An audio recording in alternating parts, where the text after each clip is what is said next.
Hi guys, welcome to the lecturer group. आज हम आपको मीजल्स स्टाल एक्सपेरिमेंट के बारे में बताएंगे। तो आइए चलते हैं अपने लेक्चर की तरफ।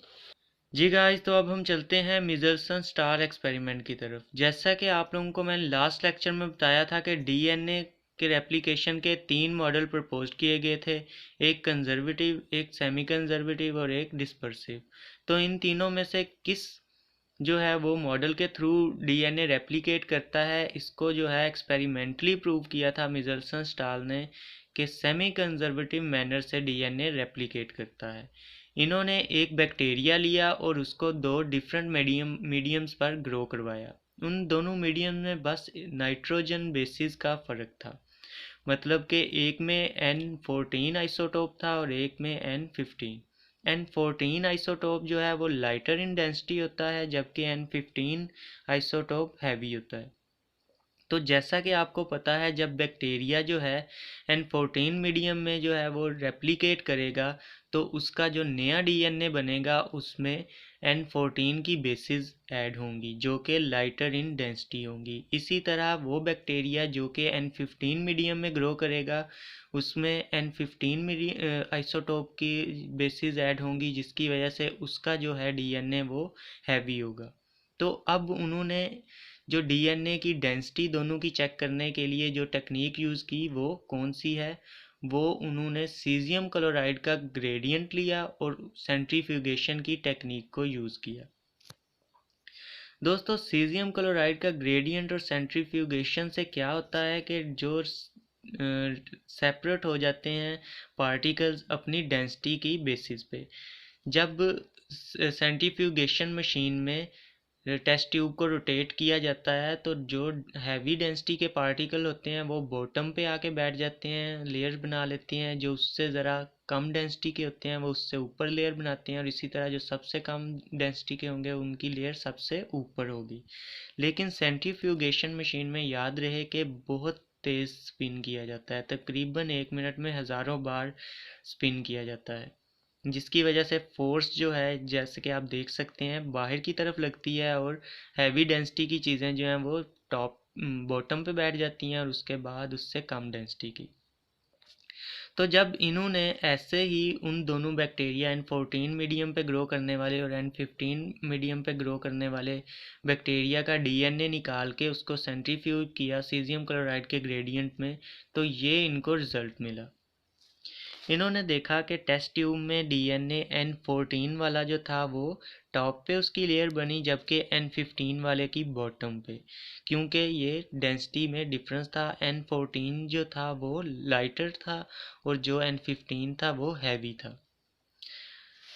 अब इन्होंने नेक्स्ट क्या किया, इन्होंने ट्रांसफ़र किया N15 वाले में जो ग्रो कर रहा था रेड कलर, मतलब हैवी जो था बेसिस वाला डीएनए जिसमें हैवी बेसिस लगी हुई थी, उसको इन्होंने वहाँ से रिमूव करके ट्रांसफ़र कर दिया N14 वाले मीडियम पे।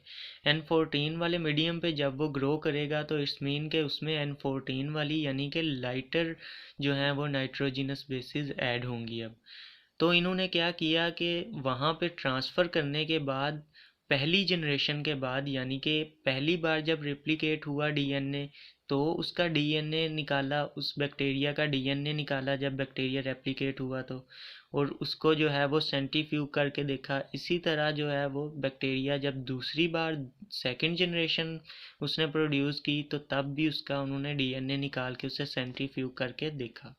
तो फर्स्ट जनरेशन के बाद जब उन्होंने निकाला उसका डीएनए और उसको सेंट्रीफ्यूज किया तो क्या रिजल्ट्स आए। डीएनए जो था ना वो N14 पे गया ना N15 पे, बल्कि वो इन दोनों के दरमियान में जो है एक लेयर बना के बैठा रहा। तो ये उन्होंने फर्स्ट वाली जनरेशन में ऑब्ज़र्व किया कि डेंसिटी जो थी डीएनए की पहली रेप्लिकेशन के बाद वो इन बिटवीन थी N14 एंड N15 के बाद N15 के।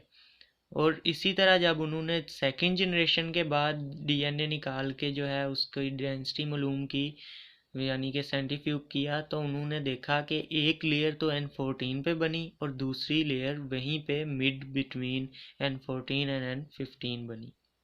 तो इन ऑब्जर्वेशन से उन्होंने क्या रिजल्ट्स निकाले, आइए अब हम वो देखते हैं। जो फर्स्ट रेप्लिकेशन के बाद उन्होंने ऑब्जर्व किया था कि जो डीएनए है वो ना N14 पे गया ना N15 पे, बल्कि इन बिटवीन स्टे कर गया, यानी यहाँ पे लेयर बना दी।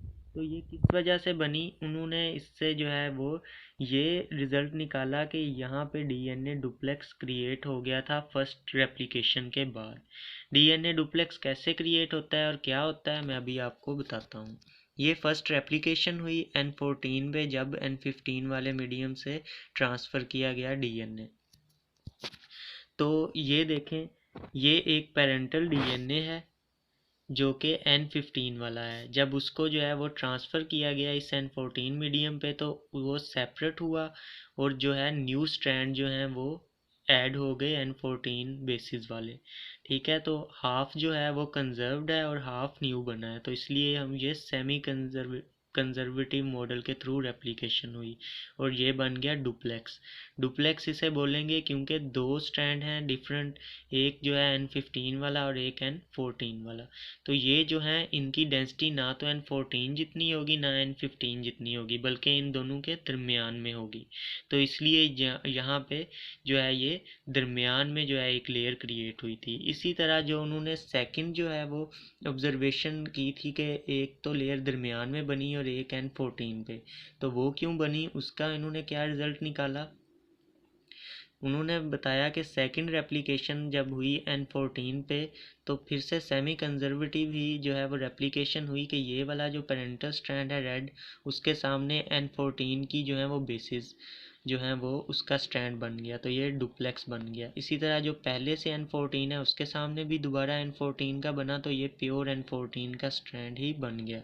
इसी तरह दूसरे डीएनए का स्ट्रैंड में भी हुआ कि एक N14 का प्योर स्ट्रैंड और एक डुप्लेक्स बन गया।